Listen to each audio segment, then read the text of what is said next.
Nggak ada. Dari kita ada berapa nih? Ini 10 kali.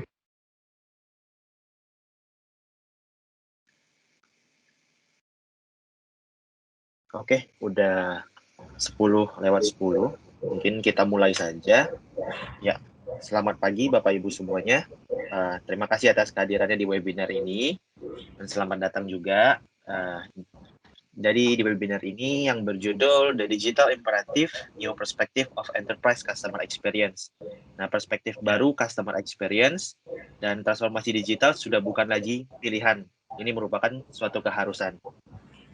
Nah, perkenalkan dulu, nama saya Kevin dan rekan saya Pak Coki. Halo. Kami dari tim produk dari PT Mitra Integrasi Informatika untuk aplikasi Three Dolphins dan juga sebagai moderator untuk webinar kali ini. Nah, untuk webinar kali ini akan dibawakan langsung oleh Pak Sony Hastomo selaku CEO dari PT InMotion Inovasi Teknologi dan juga tim. Nah, dan nanti jika ada pertanyaan ketika webinar ini berlangsung, Bapak Ibu bisa langsung ketik pertanyaannya saja di meeting chat. Nanti akan kita jawab satu persatu ketika sesi tanya jawab. Dan yang menariknya juga ini nanti pada akhir sesi ada kuis yang berhadiah voucher menarik. Jadi mungkin Bapak Ibu jangan leave dulu dari webinar ini sampai sesinya selesai. Oh, ada hadiah ya, Vin ya, untuk kuisnya ya. Iya, ada hadiah. Ya, jadi sangat disayangkan kalau dilewati sampai akhir sesi kuisnya ya. Selain ya, materinya juga menarik untuk kita simak. Oke. Masih ada lagi? Oke, nggak ada. Bagi Bapak Ibu yang baru join, sekali lagi selamat datang di webinar ini. Terima kasih telah join. Mungkin sekarang kita akan langsung start saja webinarnya. Dan kepada Pak Sony Hastomo dari dan tim Fusion, waktu dan tempat kami persilakan. Silakan Pak Sony. Pertama, terima kasih ya buat Kevin sama Coki dan tim MII yang sudah menyelenggarakan webinar ini. Ya, semoga aja hari ini apa yang kita coba untuk share ya kan mengenai beberapa informasi yang kita punya bisa memberikan perspektif baru ya kan bagaimana sekarang digital transformation itu terjadi dan bagaimana kita mengerti tentang Three Dolphins untuk bisa menjadi bagian dari digital strategi bagi organisasi-organisasi yang memang sedang bergelut atau sedang struggle dengan kondisi yang terjadi saat ini. Nggak panjang lebar, mungkin saya akan mulai share saya punya materi, ya kan? Bentar ya. Oke.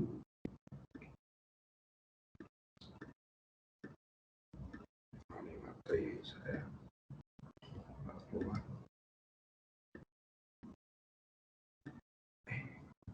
Bentar ya, mohon ditunggu sebentar. Oke.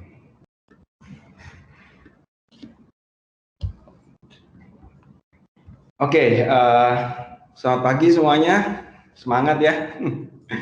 Hari ini kita kasih judul untuk digital imperatif, gimana kita melihat bahwa ada perspektif baru mengenai customer experience, terutama kalau kita bicara tentang enterprise organizations. Jadi kita akan coba untuk belajar bersama mengenai customer journey, customer behavior yang sekarang terjadi dan bagaimana Three Dolphins bisa fit in di dalam proses tadi dan melengkapi proses digitalisasi yang memang terjadi di banyak organisasi. Namun sebelumnya mungkin saya kenalkan dulu karena kebanyakan orang ada yang mengenal Three Dolphins, ada yang mengenal InMotion. Sebenarnya InMotion dan Three Dolphins itu sebenarnya satu kesatuan. InMotion sendiri didirikan di tahun 2015 oleh kita berempat, ya kan, kebetulan kita semua rata-rata sebelumnya banyak handle enterprise company, ya kan, di beberapa organisasi terdahulu, ya kan, dan kita melihat bahwa ada kebutuhan atau opportunity yang kita siasatin dengan membangun satu teknologi atau satu produk atau satu platform yang kita sebut sebagai Three Dolphin SRM. Dan tujuan atau misi atau visi dari kita punya produk atau platform sebenarnya adalah untuk membantu organisasi dalam meningkatkan customer experience mereka, terutama di dunia digital yang sekarang sangat populer dan sangat tren, ya kan, dan mau nggak mau organisasi dituntut untuk lari ke sana. Apalagi dengan kondisi-kondisi atau situasi yang sekarang lebih didorong lagi karena situasi low touch ekonomi yang mulai terjadi di semua negara, dan Indonesia juga terkena dampak. Dan salah satu bentuk dampak yang memang signifikan buat Indonesia adalah kita masuk ke dalam jurang resesi karena memang secara PDB minus 3,4 sekian persen, dan itu sangat impact terhadap revenue perusahaan. Mungkin beberapa perusahaan masih bisa survive dengan meningkatkan bottom line, ya kan, tapi mereka sekarang mulai berpikir tentang bagaimana meningkatkan top line di dalam perusahaan tadi. Kebetulan kita dipercaya oleh beberapa brand besar, ya kan, seperti Bank Mandiri, Astra, dan sebagainya untuk membantu mereka dalam mengimplementasikan beberapa interaction channel maupun melalui Three Dolphin SRM, baik itu chatbot, customer care, maupun solusi-solusi yang kami bangun di dalam Three Dolphin SRM. Nah, mungkin kalau ditanya digital transformation ini didorong oleh apa di tahun 2020 pertengahan, mungkin banyak yang mengatakan bahwa COVID-19 itu adalah panglima perang untuk digitalisasi sekarang ini, dan banyak problem yang terekspos. Jadi kita melihat bahwa 35% dari company atau dari organisasi sekarang menggunakan lebih dari 4 channel yang mereka pakai untuk melakukan interaksi maupun transaksi dengan customer mereka. Dan saya harapkan selama webinar ini kita bisa sama-sama belajar bagaimana sih sebenarnya kita itu menciptakan demand dan menumbuh kembangkan bisnis berdasarkan kebutuhan customer yang memang saat ini sangat sulit dilakukan di traditional channel. Yang kedua, nanti mungkin akan lebih menarik lagi bahwa dari teori yang ada tadi pada saat kita membuat demand dan evolve kita punya bisnis, ya kan, Three Dolphins itu bisa fit in di mana, ya kan, dan kemudian implementasinya seperti apa. Nanti kita akan berikan live demo langsung, ya kan, bagaimana dari mulai interaksi customer melalui marketing, ya kan, sampai itu menjadi lead dan sampai dengan memaintain customer itu, ya kan, sampai dengan customer itu menjadi bagian dari bisnis dan terus melakukan interaksi atau relationship dengan organisasi Anda atau dengan bisnis Anda. Nah, kita tahu ya bahwa kalau saya bicara dengan beberapa organisasi yang kebetulan klien kita juga, ada beberapa organisasi yang memang terkena dampak yang sangat dalam dengan adanya COVID-19 atau dengan adanya pandemi.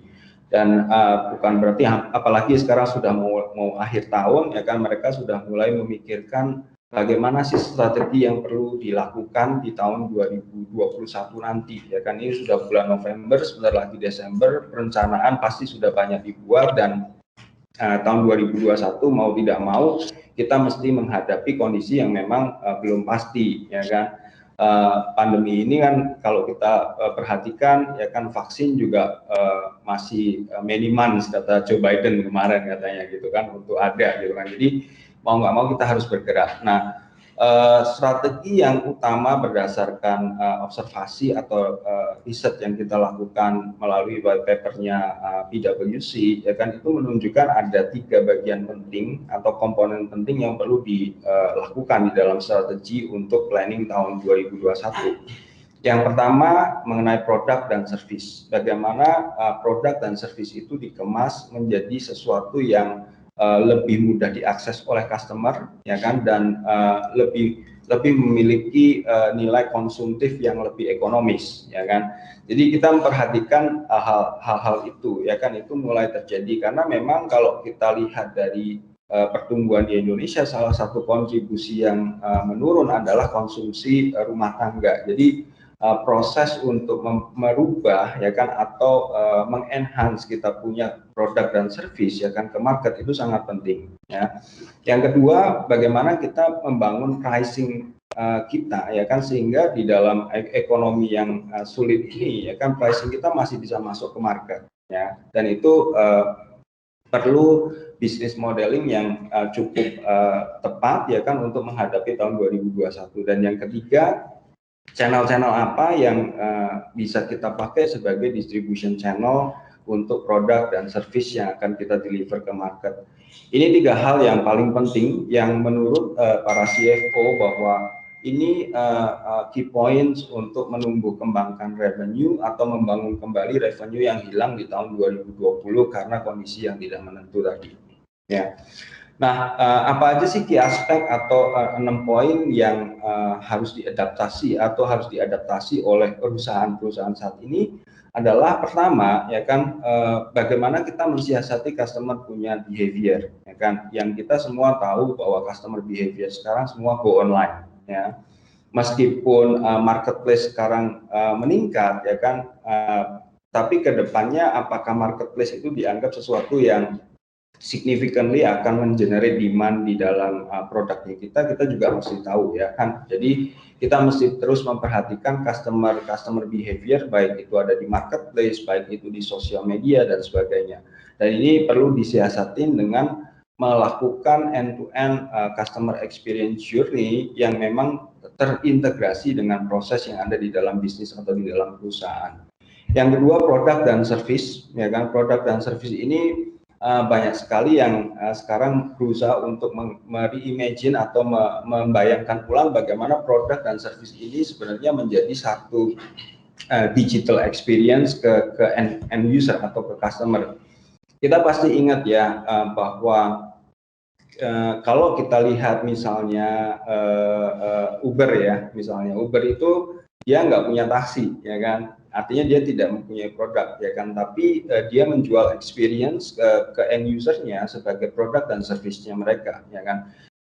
Perhatikan bahwa sekarang ini yang nggak punya produk pun ya kan itu bisa lebih baik daripada yang punya produk ya kan. Jadi yang dijual sekarang bukan lagi produk dan servisnya saja, tapi yang dijual adalah experience ke customer-nya. Uber sendiri mungkin nggak membunuh taksi ya kan, atau kalau kita lihat Grab sama Gojek nggak membunuh taksi ya kan, tapi yang membunuh taksi itu adalah experience-nya user terhadap taksi tadi ya kan. Misalnya supir yang kasar ya kan, terus kemudian pricing yang tidak jelas ya kan, terus kemudian akses yang tidak mudah didapat ya kan, dan hal-hal ini sebenarnya yang membuat opportunity baru buat platform-platform seperti Gojek, Grab ataupun Uber ya kan. Dan traditional company atau organisasi yang sudah mulai bergerak ke digital ya kan itu mulai memikirkan kembali mengenai produk dan service mereka, bagaimana menambahkan digital experience on top of it. Yang tidak kalah penting adalah bagaimana kita mendistribusikan produk dan service ini. Bisa aja melalui mobile application, bisa aja melalui social advertising, bisa aja melalui WhatsApp misalnya atau instant messaging ya kan, dan banyak channel yang sebenarnya sekarang widely available ya kan untuk kita pakai untuk mendistribusikan kita punya produk atau service. Namun tidak sampai di sana saja. Pada saat kita ingin mendistribusikan produk atau service kita di dalam channel-channel tersebut, kita membutuhkan proses yang terintegrasi. Karena demand itu yang akan di-generate pasti akan lebih masif bila menggunakan digital. Sehingga kita bisa mengcapitalize kita punya aset ya kan dengan low cost production untuk didistribusikan ke customer. Sehingga ini diperlukan satu orchestration capability yang memang butuh end-to-end business process dari mulai interaksi customer, dari mulai proses jualan ya kan sampai dengan deliver dari produk tersebut. Nah tentu saja pada saat kita berorganisasi ya kan banyak role atau banyak divisi-divisi yang memiliki tanggung jawab atau ownership masing-masing, dan ini membutuhkan saling kolaborasi sehingga ini bisa menginfuse organisasi yang lebih dinamis ya kan untuk melayani customer. Dan yang nggak kalah penting, partner-partner kita juga sekarang ini pada saat kita bilang kompetisi ya kan, kompetisi ini sudah areanya udah blur gitu kan. Industri yang satu misalnya banking kompetisinya nggak cuma sama banking aja, tapi mereka mulai berkompetisi dengan e-commerce misalnya, mereka berkompetisi dengan fintech-fintech yang lain ya kan, dan ini butuh kerjasama yang erat dengan partner dan bisa di-enable dengan menggunakan digitalisasi supaya kita bisa reaktif, bisa proaktif dan bisa prediktif juga ya kan terhadap demand customer yang berubah. Nah, bagaimana kita mengukur perusahaan atau organisasi berdasarkan level mereka di dalam digitalisasi ya kan? Ada dua dimensi sebenarnya. Yang pertama adalah dimensi digital capability.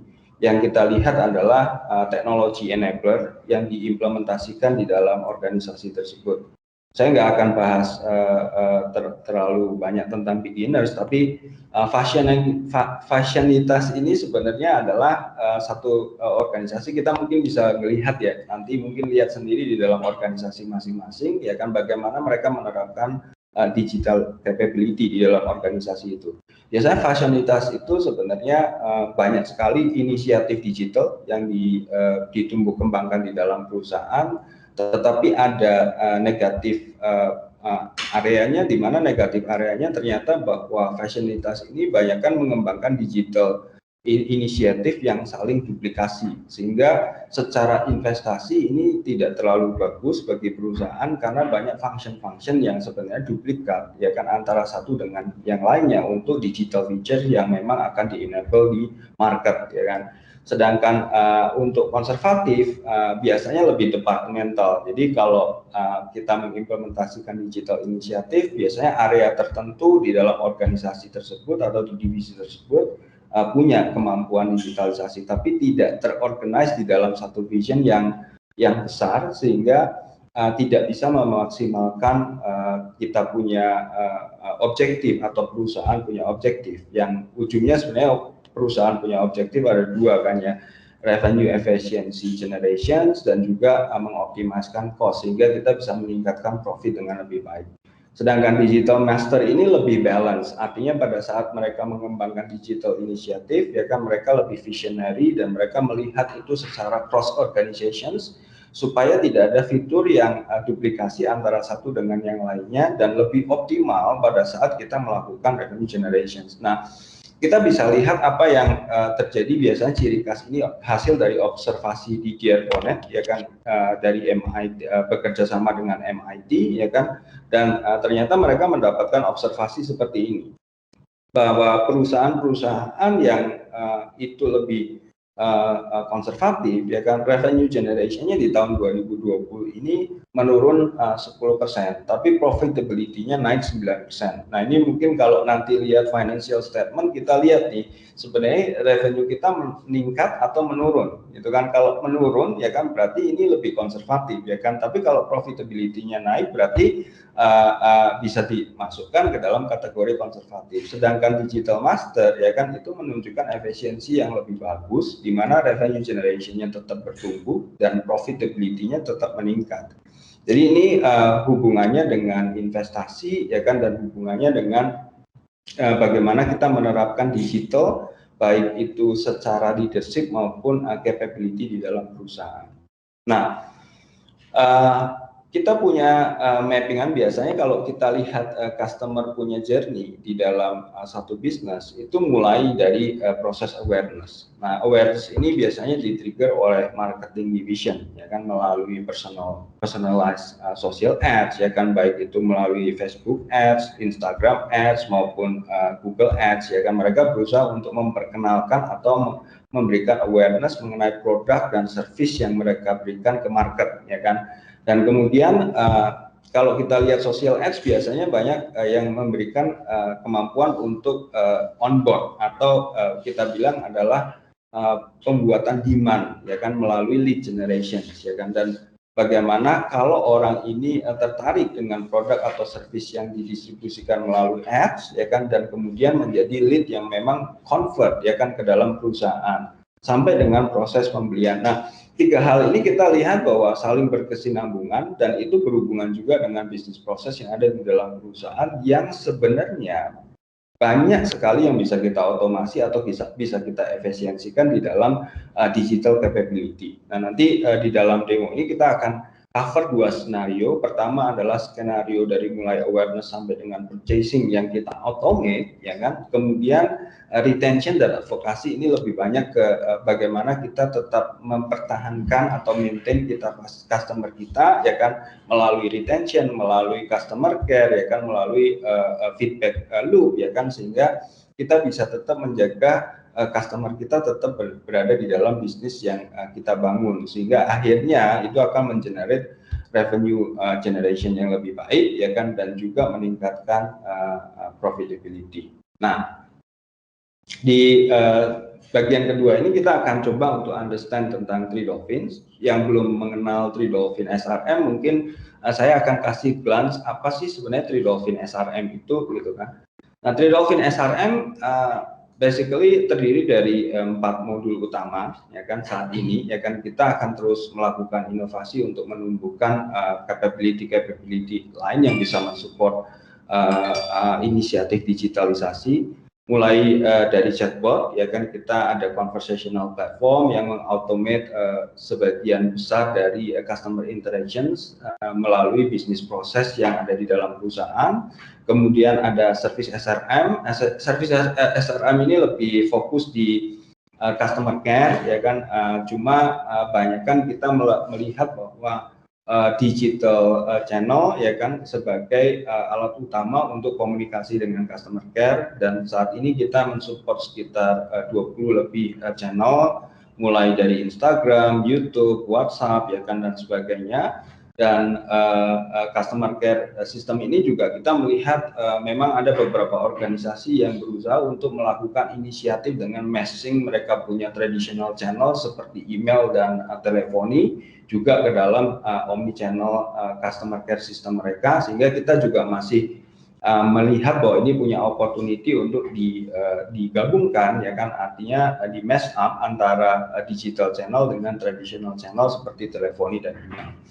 Dan kemudian kita punya marketing SRM, lebih banyak fokus untuk broadcast WhatsApp dan Line, ya kan, berdasarkan template message, ya kan, yang akan dikasih ke customer. Nanti kita juga akan lihat demonya bahwa pada saat customer onboarding itu sebenarnya banyak sekali signal yang bisa kita dapat dari organisasi, ya kan, untuk mengenerate satu interaksi dengan customer yang lebih punya experience yang lebih dalam, gitu kan. Dan yang terakhir kita punya satu modul yang kita sebut SRM, ini fokus di 2 hal. Yang pertama adalah modul telemarketing dan yang kedua modul untuk deal management. Nah, supaya nggak terlalu panjang lebar dengan teorinya, kita akan dibantu sama Rido, ya kan, dan dibantu oleh Davian untuk masuk ke dalam live demo, ya kan, melalui skenario yang pertama. Oke. Silahkan Rido dan Davian, ya kan, dilanjutkan.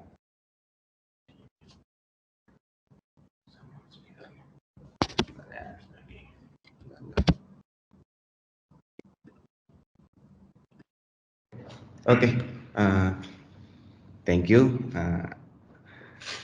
Selanjutnya aku akan coba untuk presentasi terkait tentang demo dari bagaimana sih cara kita tadi untuk karena tadi Pak Sony juga sudah menjelaskan terkait tentang awareness, kemudian lead generation, kemudian sama yang terakhir adalah tentang automate gitu. Aku akan coba share screen dulu sebentar. Ini, oke, aman. Oke, jadi sekarang di layar Bapak Ibu dan teman-teman sekalian sudah ada dashboard kita dari Three Dolphins.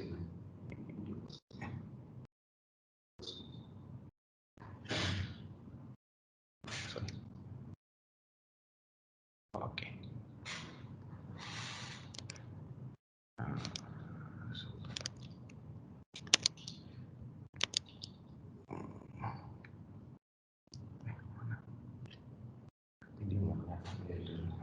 Sorry.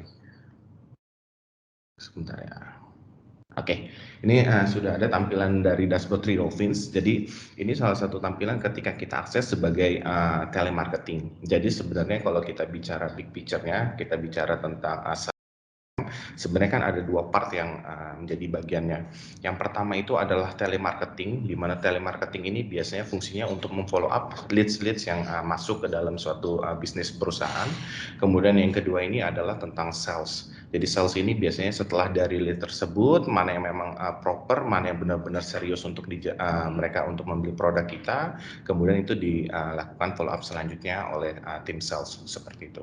Nah, di sini aku login sebagai Fabiola sebagai tim telemarketingku. Jadi di sini kita hire Fabiola sebagai tim telemarketing. Dan kalau di sini aku share screen untuk handphoneku. Jadi di sini aku login Facebook dari si Mita. Jadi kalau misalkan tadi bicara tentang awareness, sebenarnya kan salah satu cara kita membangun awareness adalah melalui social ads gitu. Mungkin kalau dulu kita taunya ada iklan di TV, kemudian juga ada beberapa pamflet dan segala macamnya kayak gitu. Nah, terkait tentang tadi Pak Sony juga cerita COVID-19 ini adalah generalnya dari digitalisasi seperti itu. Nah, jadi memang salah satu media ataupun salah satu channel yang menjadi source dari awareness ini adalah social ads seperti itu. Nah, ini kita juga implementasikan di dalam perusahaan kita. Jadi ini kita juga membuat iklan. Salah satunya adalah di Facebook. Aku coba scroll. Ini timelinenya sorry. Ini. Nah, ini salah satu contoh iklan yang coba kita membangun awareness bagi market. Jadi kalau di sini ini adalah iklan kita coba iklankan di Facebook. Jadi kalau misalkan aku mau get quote di sini, nah ini akan mendapatkan informasi terkait tentang ternyata si Mita ini tertarik dengan produk dari kita kayak gitu. Dan di sini ketika nanti aku akan coba untuk next dan untuk memproses bahwa ada ketertarikan dari si Mita ini, akan ada dua proses yang terjadi. Dua proses otomisasi yang akan terjadi. Yang pertama adalah akan tercreate satu leads baru di sini, which is adalah dari Mita. Yang kedua nanti akan masuk satu broadcast message ke dalam WhatsApp di sini, yang nanti fungsinya untuk memfollow up si Mita ini, bahwa oke, ada satu leads baru dan si Mita ini tertarik untuk tahu tentang produk dari Three Dolphins seperti itu. Nah di sini aku akan coba masukkan nomorku. Masukan adalah 85688333536. Oke, ini proses otomisasi yang pertama. Jadi ketika aku klik done, kemudian aku klik ada nolnya ya dia. Sebentar. 85688333536. Oh, memang dari Facebooknya. Oke, aku next. Aku save, kemudian aku submit. Oke, ketika ini dia sudah selesai melakukan ini dan dia akan view website kita. Dan ini akan redirect langsung ke dalam website kita. Seperti ini. Jadi sudah ada satu leads nih yang masuk dan kita dapat awareness-nya ternyata dari Facebook Ads seperti itu. Nah, tampilannya ketika dia sudah next ataupun dia sudah submit ketertarikannya, leads itu bisa kita lihat di dalam platform kita. Di sini aku akan coba lihat bahwa ada satu leads yang masuk dari Mita di sini. Bahwa kita dapat datanya di sini, bahwa datanya adalah Pramita Prasetyo, kemudian untuk nomor handphonenya adalah 856883536 seperti itu. Nah di sini kita juga ada beberapa informasi lainnya seperti dari mana dia berasal, source-nya dari mana. Di sini kita dapat dari Facebook Ads, kemudian dia di sini leads ID-nya berapa dan untuk informasi lainnya ini bisa kelihatan di dalam sini seperti itu. Dan tadi informasinya dia sudah langsung masuk ke dalam notes kita gitu. Nah, kemudian otomisasi yang kedua adalah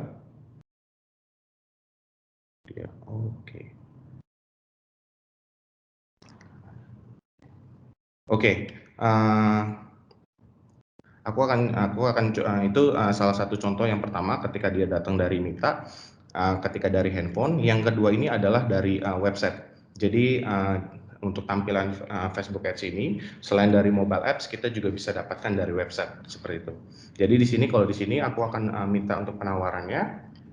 Kemudian di sini aku akan masukkan namaku adalah Ridwan Nugra. Aku masukkan dari Indonesia. Phone number-nya adalah 85688333536. Sebentar, ini aku akan coba share lagi handphoneku.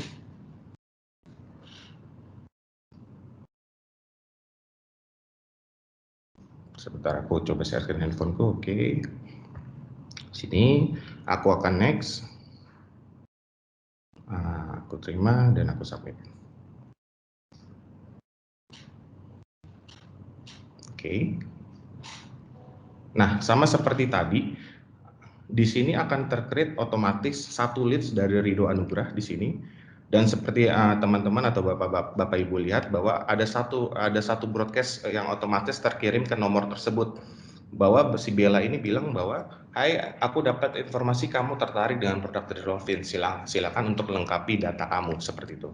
Karena kalau kita bicara Facebook Ads seperti tadi, informasi yang kita dapatkan hanya berupa nama dan untuk nomor handphonenya, kayak gitu. Cuman kan kalau kita bicara follow up, kita mungkin butuh juga untuk email perusahaannya, terus kemudian proposnya dia untuk apa sih ketika tertarik dengan ini, gitu. Jadi oke, dan ini juga kita memvalidasi apakah nomornya benar atau tidak, seperti itu.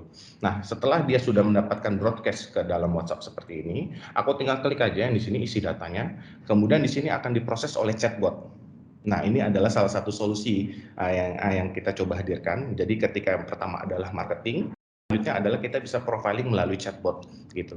Nah, di chatbot ini kita bisa taruh, di sini kita taruh flavornya adalah kita bisa ketik angka ataupun ketik nama produk di dalam sini. Jadi kalau misalkan aku contohnya aku kliknya, aku butuhnya conversational AI adalah chatbotnya. Dia ada sedikit informasi terkait tentang chatbot, kemudian dia ingin tahu nih, kita perlu profiling bahwa kebutuhan lebih advance lagi, tambahannya untuk apa sih, gitu. Aku perusahaanku butuh untuk membalas customer dengan cepat dan tepat, seperti ini.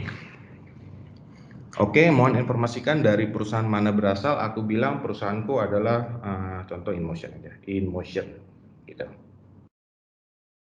Mohon info terkait emailnya. Ini aku masukkan emailku ridomanihuru@inmotion.co.id.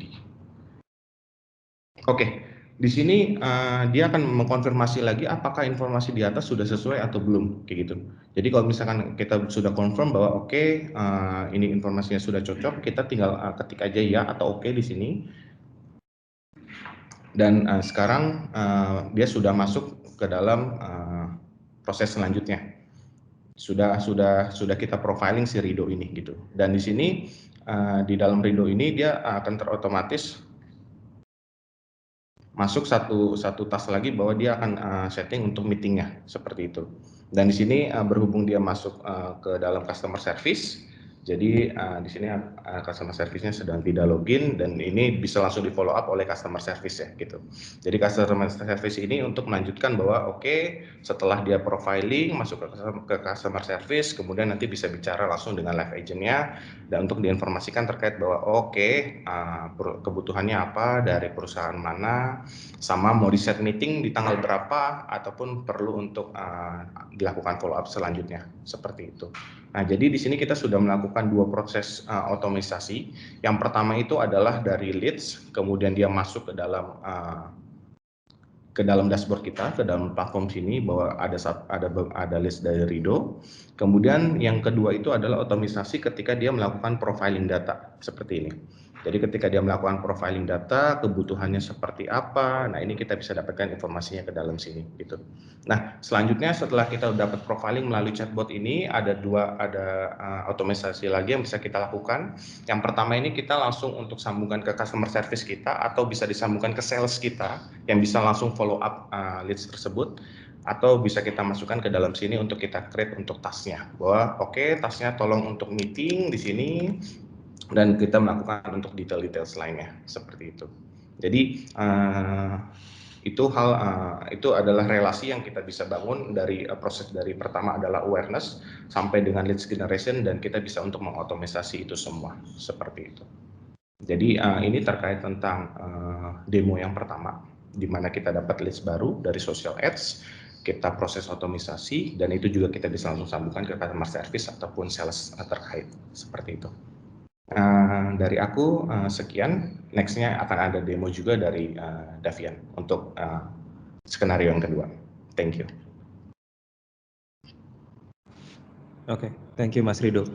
Nyambung ke flow yang dari Mas Rido tadi kan, kalau dilihat dari sisi demonya itu lebih ngomongin tentang onboarding proses ketika ada satu opportunity yang masuk ke dalam satu bisnis.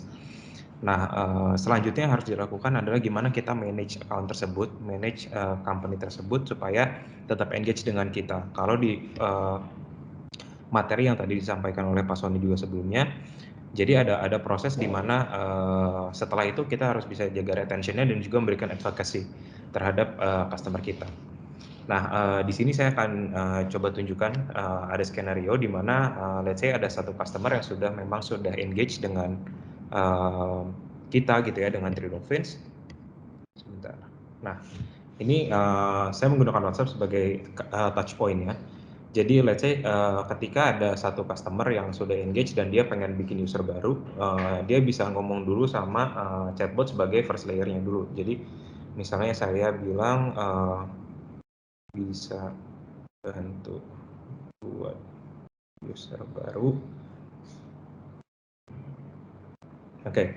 Nah, ketika misalnya saya mengutarakan kalau saya ingin membuat user baru, maka dia akan melakukan profiling dulu. Jadi user baru ini email yang mau didaftarkan apa sih? Misalnya saya menggunakan email devian.sadarusman@inmotion.co.id. Oke. Setelah email usernya didapat, dia juga akan minta nama depan dan nama belakang. Jadi di sini juga ada beberapa proses di engine-nya kita untuk determine yang mana nama depan dan nama belakang. Jadi misalnya saya punya 3 suku kata.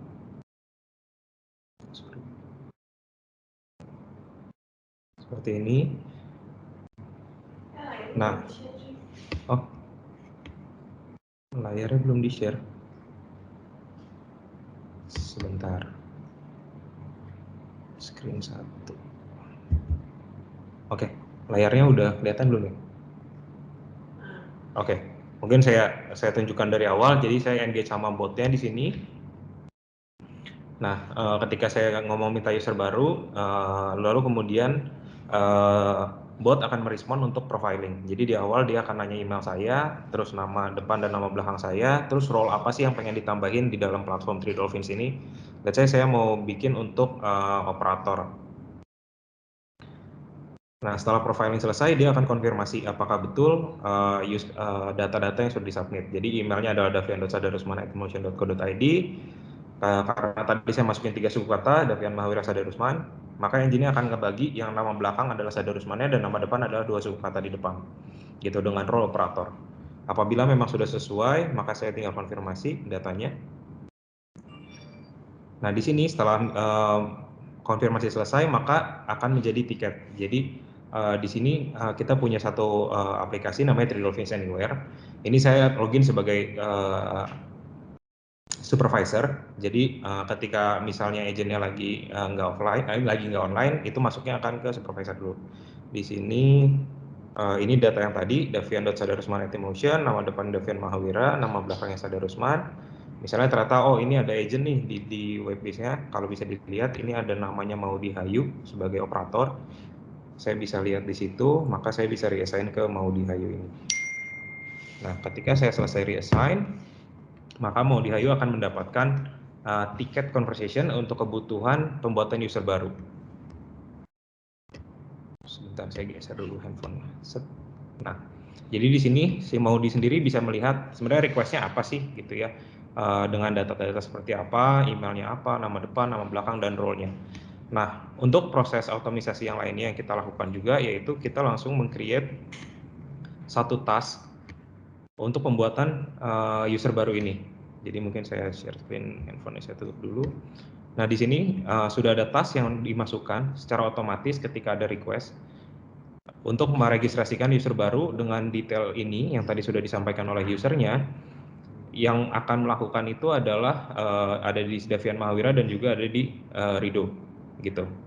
Jadi ini proses otomasi yang kita bikin di dalam Three Dolphins, gimana supaya mempercepat proses onboarding ketika pembuatan user, seperti itu.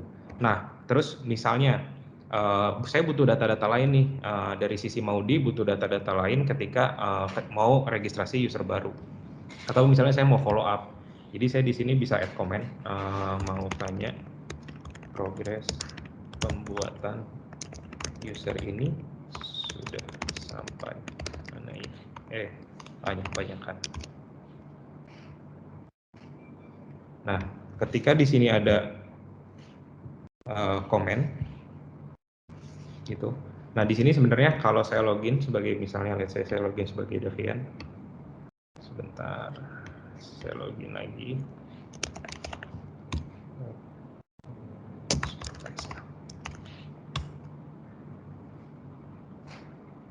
Oke. Nah, di sini saya sudah login sebagai supervisor. Sorry. Tasnya itu ada di sini.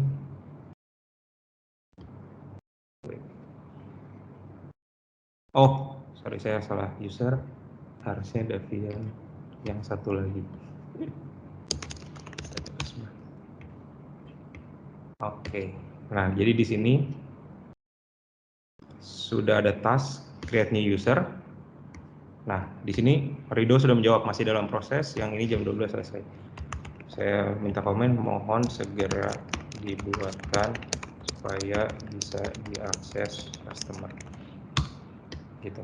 Jadi di sini akan kelihatan recordnya, siapa yang melakukan pertanyaan, terus sudah sampai mana progresnya, semua bisa dilakukan di dalam task management ini. Jadi kita bisa berkolaborasi internally dengan sesama tim untuk mempercepat proses yang di request sama customer, seperti itu.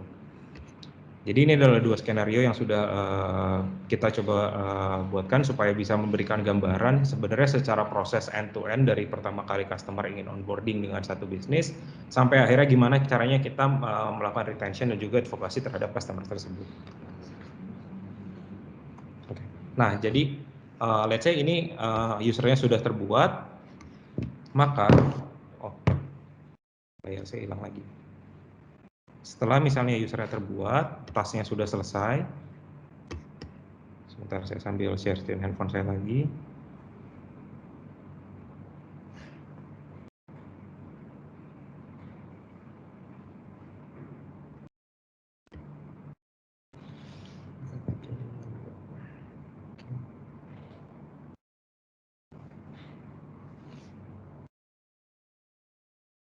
Oke.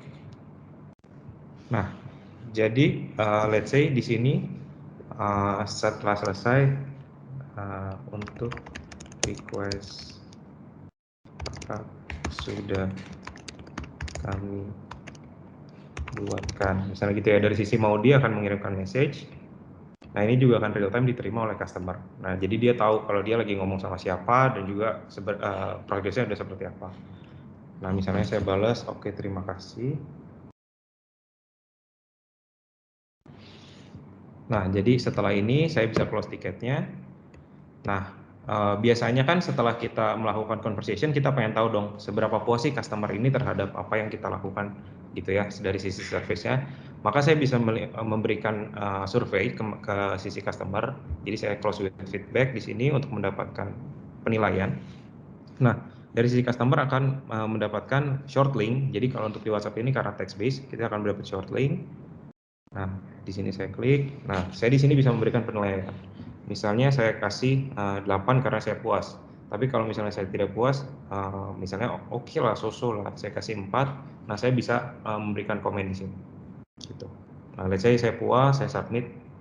Nah, setelah di-submit, dari sisi customer sudah selesai engagement dengan bisnisnya. Nah, terus dari sisi bisnis apa sih yang biasanya dibutuhkan gitu? Apa sih yang biasanya dicari untuk mengetahui seberapa bagus sih pelayanan yang sudah diberikan. Nah, maka dari itu yang biasa dilakukan adalah kita pengen ngelihat secara reporting, secara analitik seperti apa sih hasilnya. Nah, jadi di sini saya akan login sebagai supervisor karena supervisor ini yang punya role untuk biasanya melihat report.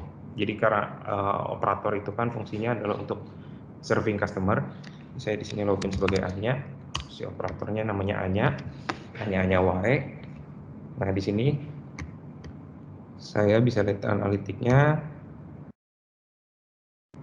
Lalu saya masuk ke virtual agent. Oke. Live agent, sorry. Nah, live agent. Nah, di sini ada net promoter score karena tadi kita menggunakan template survei yang net promoter score.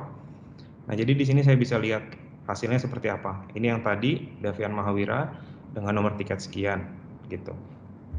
Seperti apa sih penilaian yang diberikan? Oh, dia ngasih 9 kayak gitu. Nah, ini data-data ini nantinya yang juga akan menjadi bahan penilaian terhadap operator yang melakukan service terhadap customer. Seperti itu. Oke, untuk demonya sudah dari saya. Nah, oh ya, mungkin ada tambahan lagi. Kita juga pengen tahu kan seberapa rajin sih ini dari sisi operatornya dan seberapa heavy sih traffic yang sedang terjadi saat ini. Nah, di sini kita punya report wallboard. Ini sifatnya real time. Jadi di sini kita bisa ngelihat juga sebenarnya seberapa banyak sih engagement yang terjadi dengan bisnis gitu ya dari sisi channel mana dan juga seberapa banyak yang engage gitu. Jadi di sini kita bisa lihat kalau tadi kan kita banyak menggunakan WhatsApp, maka tiket yang masuk, conversation yang masuk itu banyaknya dari WhatsApp dengan jumlah tiket trafficnya sekian seperti itu. Jadi di sini kita menyajikan informasi-informasi dan juga report yang memang bisa digunakan untuk memonitor seberapa baik performance yang sudah dilakukan dari sisi operator dalam serving customer. Oke, sekian dari saya. Mungkin saya kembalikan lagi ke moderatornya, Bang Coki dan juga Kevin. Silakan.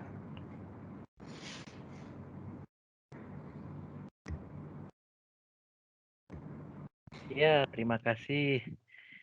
Jadi fitur-fiturnya lengkap ya dari ujung ke ujung, dari onboarding sampai kita engage dengan customer kita ya. Mungkin dari peserta ada yang mau ditanyakan sebelumnya?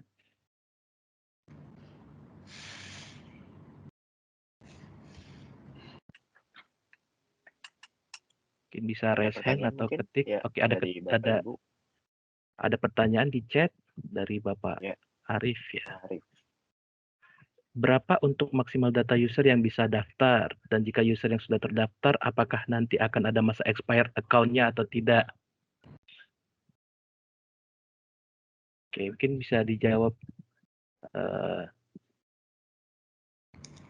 Oke, mungkin saya bantu jawab Ya. pertanyaannya Pak Arif ya.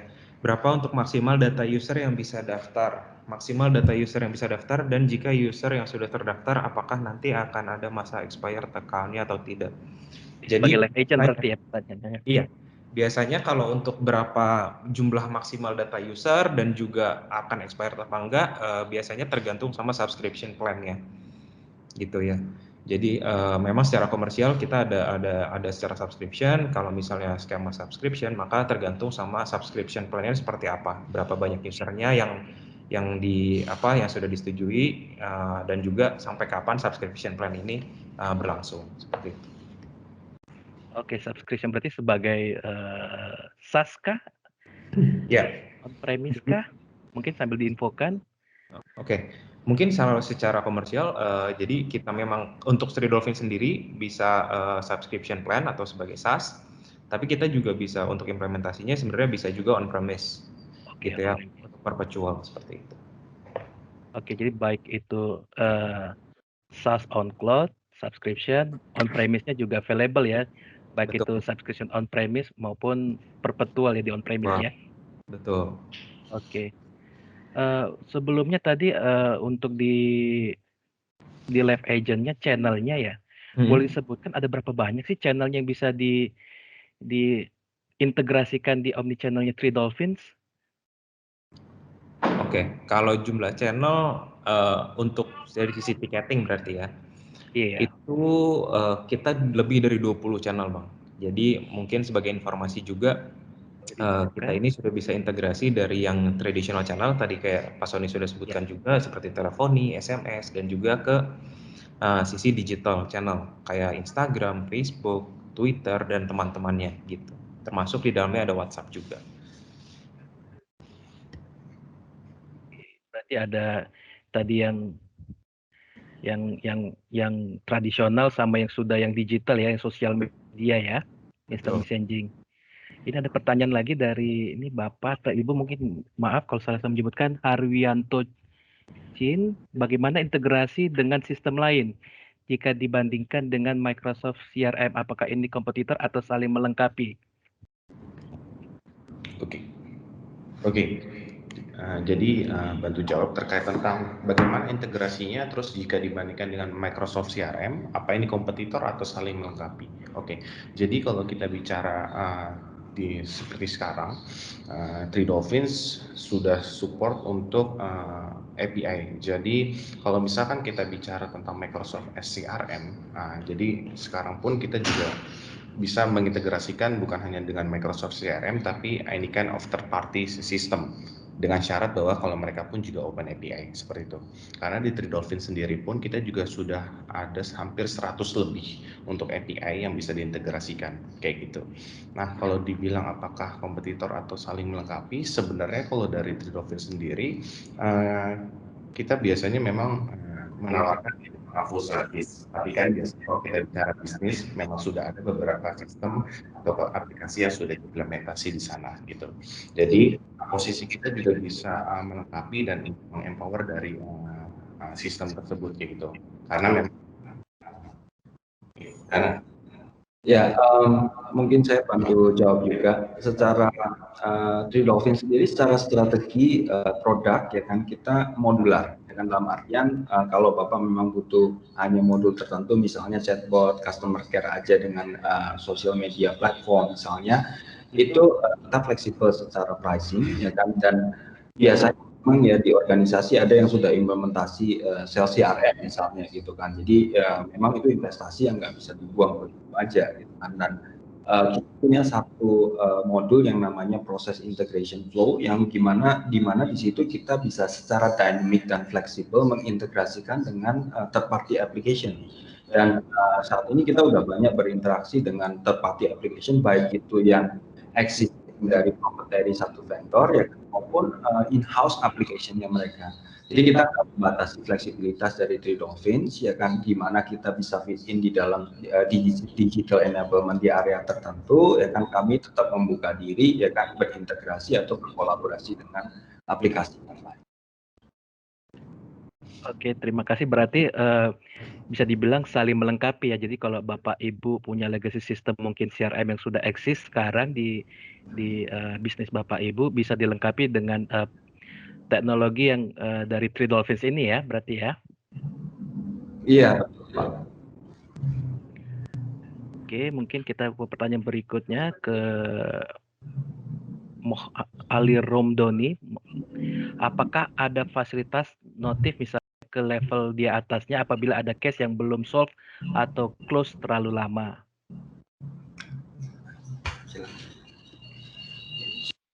Oke, terkait tentang ini, apakah ada fasilitas notif jika case-nya belum solve atau close, dan dia apakah perlu untuk dinaikkan ataupun escalate ke supervisornya? Jawabannya ya, ada kayak gitu. Jadi memang kalau tadi yang dicontohkan oleh Davian adalah dari sisi operatornya kayak gitu. Jadi sebenarnya kalau bicara tentang user management di dalam Three Dolphins, yes, ada dua role, biasanya adalah operator dan supervisornya kayak gitu. Jadi kalau misalkan dari sisi operator dia masih belum bisa ngejawab dan memang butuh penanganan oleh supervisornya, itu bisa dihandle ataupun bisa di-escalate oleh si supervisornya kayak gitu. Nah, kalau untuk proses escalate-nya pun atau misalkan ada notification-nya pun juga itu bisa diotomisasi. Jadi di dalam Three Dolphins juga ada namanya feature untuk ticket automation. Jadi sebenarnya kan kalau kita bicara tentang chatbot, ya benar mereka sudah diotomisasi dan dengan segala jenis feature-nya di dalam situ. Tapi kalau kita bicara customer service, sebenarnya kan role ataupun tugas utama dari customer service kan mereka untuk membalas ataupun merespon dari customer-nya kayak gitu. Hal-hal seperti yang kayak tiket langsung auto close, kemudian tiketnya harus di-escalate, atau tiketnya atau misalkan tiket yang idle harus di greeting. Nah, itu bisa difasilitasi oleh ticket automation di dalam Three Dolphins kayak gitu.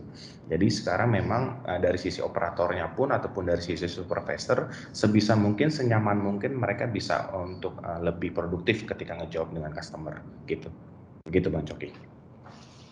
Oke, terima kasih jawabannya. Jadi fitur-fiturnya sudah dilengkapi untuk di area customer care-nya tadi ya. Betul. baik untuk delegasi ataupun transfer tiketnya dan notifnya. Oke, lanjut ke pertanyaan berikutnya. Apakah sistem masih bisa di-customize lebih jauh lagi sesuai kebutuhan atau hanya melalui configuration? Oke, kalau bicara customize, maksudnya kita juga perlu tahu sih, maksudnya se-customize sejauh apa kayak gitu. Tapi sesuai yang tadi jawaban yang pertama juga bahwa Three Dolphins saat ini untuk sudah ready untuk open API-nya, berstatus lebih API-nya. Jadi kalau misalkan perlu disesuaikan dengan kebutuhannya pun, biasanya kita perlu lihat dulu sampai sejauh mana biasanya kebutuhannya. Tapi itu sebenarnya possible dilakukan juga kayak gitu. Mungkin fleksibilitasnya untuk integrasi ya dengan tadi Iya, betul. di-provide dengan API SDK-nya. Jadi fleksibel untuk diintegrasikan dengan legacy system atau backend system yang sudah existing di bisnis Bapak Ibu Betul. sekalian. Betul, Pak.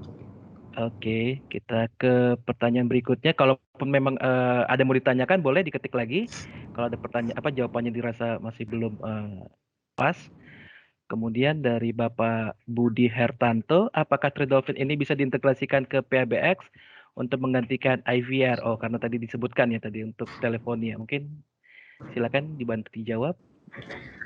Mungkin saya bantu jawab. Ya, jadi untuk saat ini Three Dolphin memang bisa diintegrasikan dengan telepon sistem, dan kebetulan kita sekarang ini support untuk 3 teleponi sistem, mulai dari Cisco, ya kan, kemudian 2 vendor lokal, ya kan, untuk integrasi dengan teleponi dan IVR-nya. Jadi ini memungkinkan, ya kan, untuk Three Dolphins bisa bekerja sama dengan teleponi sistem, ya kan. Kalau memang butuh di custom atau ada spesifik teleponi sistem yang belum bisa kita cover, ya kan, saat itu kita bisa buat sebagai custom service, ya kan, sebagai bagian dari integrasi dengan existing teleponi sistem. Tapi tentu saja ada satu prerequisite yang harus ada, ya kan, bahwa teleponi sistem itu menyediakan interface untuk CTI, ya kan, atau computer communication telephony interface, ya kan. Itu jadi prerequisite karena memang adapter kita atau channel integration kita semua menggunakan CTI sebagai integrasi dengan subsystem lain. Terima kasih.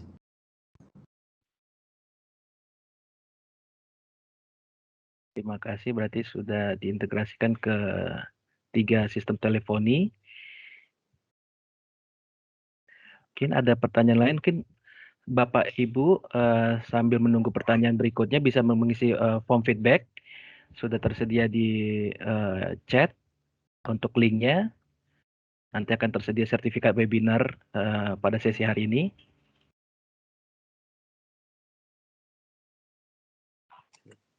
Oke. Jadi untuk teknologi Three Dolphin sendiri ini pakai teknologi lain atau dibuild sendiri ya?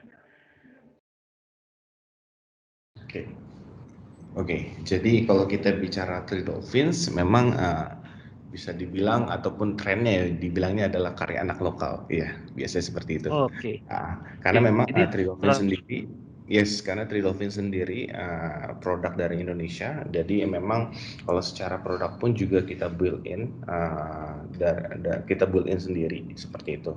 Jadi jadi ya seperti itu. Jadi memang produk Three Dolphins pun ya in-house dari Indonesia seperti itu. Oke, karena cukup menarik namanya Three Dolphins. Rupanya ini karya anak bangsa sendiri ya. Iya betul Pak. Oke. Karena kadang pun ya kalau kita bicara ketika kita melakukan suatu project atau misalkan kita lagi ada bidding dan segala macam tuh sering banget customer nanya Three Dolphins ini produk dari mana ya kayak gitu. Seakan-akan mereka kayak nggak percaya ini produknya Indonesia nih, benar kayak gitu. Karena kadang pun kita kalau saat bidding seperti itu suka disandingkan dengan produk lain yang bisa dibilang dari luar juga kayak gitu. Oke. Jadi ada juga yang sedikit meragukan ya. Iya, karena sering amazed bahwa oh bisa ya gitu. Terus pas ketika ditanya bahwa ini produk dari mana ya, oh ternyata produk Indonesia gitu. Jadi teknologi artificial chatbot ini anak bangsa sudah bisa ciptakan sendiri ya. Kita nggak kalah dengan yang lain. Betul, betul. Karena kalau kita bicara tentang apa artificial intelligence ya, apalagi bicara tentang chatbot seperti itu. Karena kan setiap negara ataupun setiap setiap negara itu kan pasti berbeda-beda juga. Apalagi kalau kita bicara tentang Benar. Indonesia ya, katanya itu tuh bisa jadi kata X gitu kan. Jadi itu memang kita bicara tentang AI apalagi NLP seperti ini ya memang harus dari perusahaan negaranya sendirilah yang dia lebih tahu Iya. atau lebih paham tentang Jadi kebiasaan. punya kekhasan atau uniqueness slangnya bahasa Indonesia ya. Betul, betul gitu. Apalagi orang-orang Jaksel kayak gitu Indonesia Inggris ada itu lebih Iya. ribet. Dan sebenarnya ada yang lebih ribet lagi sih orang Bekasi. Salah satunya saya. Oke.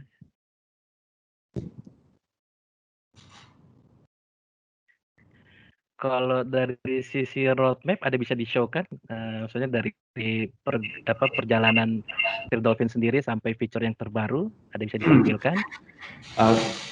Kebetulan materinya nggak saya siapkan untuk roadmap, tapi ke depan secara company kita memang punya misi ya kan membantu bisnis di customer experience. Jadi inovasi-inovasi yang akan kita kembangkan memang nanti lebih banyak atau punya titik berat untuk engagement dengan customer. Kita memang ada beberapa pipeline roadmap ya kan di tahun-tahun ke depan.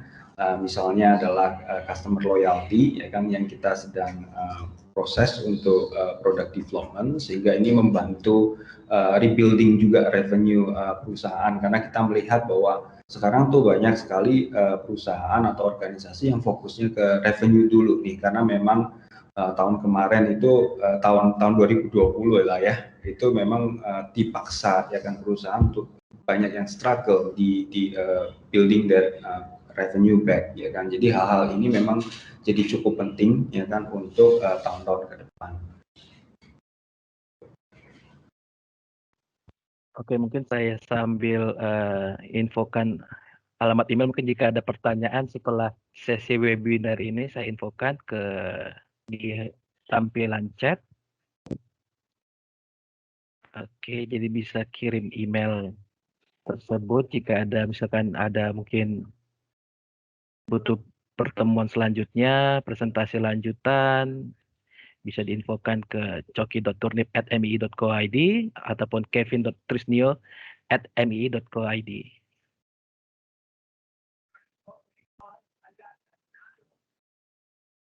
Selamat siang Pak Biondi Septian Satyanegara.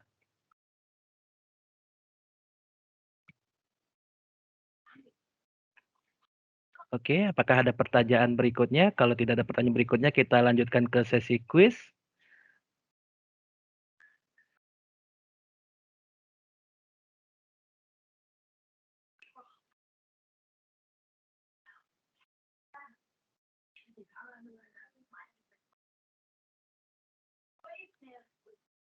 Oke, sesi quiz dapat join di link yang sudah di-share di halaman chat. Dengan format nanti mengisikan nama username-nya, perusahaan, dan nama lengkap. Mungkin dibantu dengan Santi, silakan. Iya, untuk Bapak Ibu, untuk yang mau join kuisnya bisa join di kolom chat sesuai dengan formatnya, nama strip perusahaan atau perusahaan strip namanya. Untuk saat ini sudah 2 peserta yang join. Kalau misalnya mempunyai aplikasi kuisnya bisa langsung aja join menggunakan enter join code yang tertera di layar.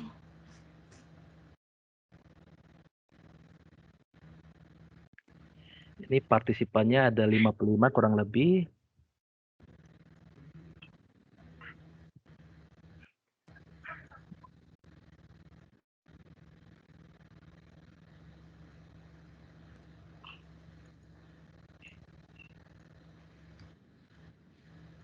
Mungkin untuk Bapak Arif bisa saya remove dan ulang kembali Bapak sesuai dengan formatnya, yaitu perusahaan, strip namanya.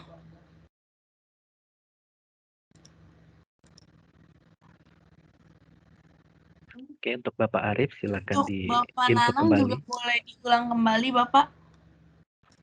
Karena nantinya ada hadiah menarik bagi 4 peserta dengan jawaban yang paling banyak benarnya dan tercepat menjawabnya.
Untuk kuisnya sudah ada berapa peserta?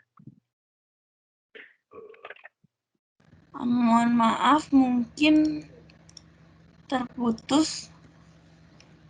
Oke. Oke. Apakah share screen saya sudah masih terlihat lagi? Sudah. Udah. Ini sudah ada 23 berapa itu. peserta? 23 ya. Sudah ada 23 peserta. Kita tunggu sedikit lagi, ada yang lagi mau join.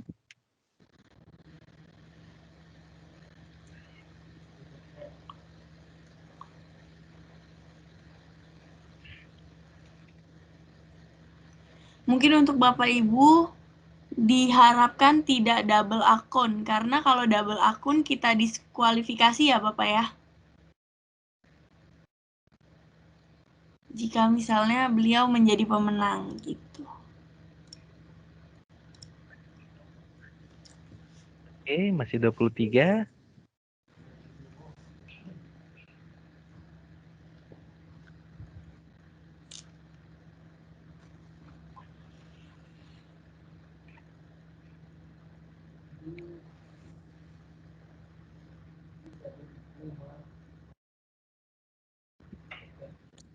Mungkin sudah tidak ada pergerakan lagi, untuk soalnya kita beri waktu selama 3 menit. Selamat mengerjakan, boleh kita start dari sekarang? Oke. Oke.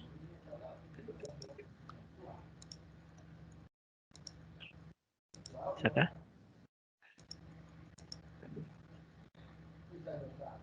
Sebentar. Mungkin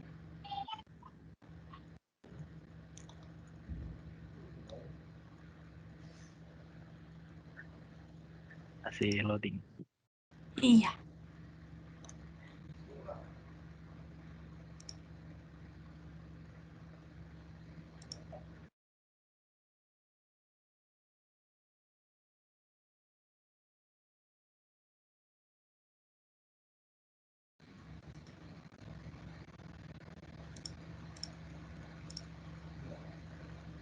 Ternyata sudah 32 peserta, kita mulai. Oke. Selamat mengikuti kuis. Go. Oke, cepat sekali. Oke, pertanyaannya dari materi yang sudah diberikan. Oke, masih susul-menyusul.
Eh,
Sepertinya sudah stabil, dapat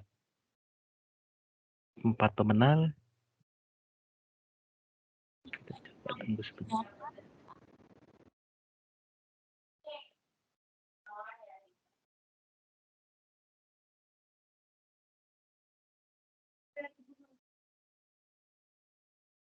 Tapi mungkin untuk ini kita akhiri saja karena memang sudah waktunya, Bapak. Oke. Selamat untuk 4 pemenang.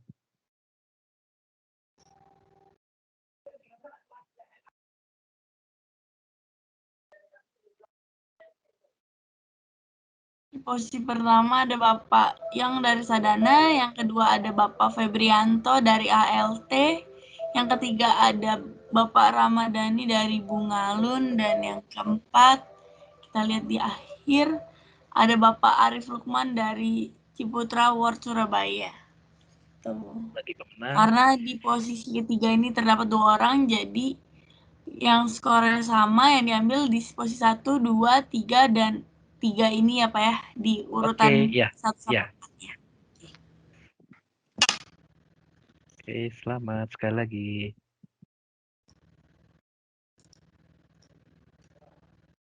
Mungkin dari saya dimohon untuk bantu untuk mengisi feedback form yang terdapat di kolom chat. Karena dari feedback form tersebut akan kami kirimkan Certificate of Attendee pada webinar hari ini. Dan nantinya mungkin untuk Bapak Ibu yang ada keperluan tambahan akan dibantu atau bisa ditanyakan melalui feedback form tersebut juga. Seperti itu. Mungkin dari saya itu aja, Bapak. Mungkin bisa saya kembalikan ke Bapak Coki. Oke, udah. Terima kasih. Ya. Oke, udah beres ya berarti ya. Terima kasih ya berarti untuk kehadirannya Bapak Ibu sekalian. Mungkin bisa saya dibantu juga tadi untuk yang feedback form bisa diisi dulu terlebih dahulu sebelum live dari meetingnya, dan nanti jika ada pertanyaan mungkin bisa kontak dari melalui feedback form tersebut, atau terkait produk Three Dolphins ini bisa kontak ke kita lagi ke coki.turnip.nmii dan kevin.trisnyo.nmii. Kita bisa bantu untuk jawab untuk pertanyaan-pertanyaan terkait produk Three Dolphins ini lagi. Oke, kalau gitu kita sudahi meetingnya, dan terima kasih juga untuk Pak Sony dan teman-teman dari InMotion. Terima kasih Kevin, Coki, sama Bu Santi ya. Ya. Oke, terima kasih teman-teman semua. Ya, Ya. kita akhiri untuk meeting ini. Selamat siang. Siang. Siang. Ya.